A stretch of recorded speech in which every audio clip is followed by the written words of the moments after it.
بال بڑھ گئے ہیں نماز مکروہ ہوگی,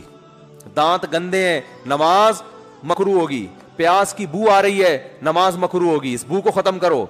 گٹکے نسوار کی بو آ رہی ہے ختم, اس کو ختم کرو پہلے, پیشاب کا قطرہ نکل گیا ہے وضو ٹوٹ گیا آپ کا, نجاست پھیل گئی ہے اس کو کپڑوں سے دھو, اپنے ازار کو پاک کرو, حالانکہ بھائی نہ بدبو آ رہی ہے نہ کوئی دیکھ رہا ہے, نہ آپ کے کپڑوں پہ چونکہ پیشاب لگا ہوا ہے, پبلک تو نہیں دیکھ رہی, نہ بو آ رہی ہے, کپڑے گندے ہیں, اس کو صاف کرو, تبھی تو نمازی بیٹھا ہوتا ہے واش روم میں شلواریں کندھوں پہ لٹکا کے رگڑ رہے ہوتے ہیں, جو وہمی ہوتے ہیں وہ زیادہ ہی کر رہے ہوتے ہیں. ورنہ کیا مسئلہ ہے, انگریزوں کی طرح ہم بھی جائیں واش روم میں, ایک جناب پیشاب کیا اور نکلے, گورے تو میں نے تو دیکھا ہے, باہر ملکوں میں گیا ہوں, گورے تھوڑی اتنی ٹینشن کے بیٹھے ہوئے انتظار کر رہے ہیں کہ کب قطرے آنا ختم ہوں گے پھر ہم استنجا کر کے باہر نکلیں گے. گورا کیا کرتا ہے, جایا کھڑے کھڑے اس نے پیشاب کیا, چھینٹیں پڑوسیوں پہ پڑ رہی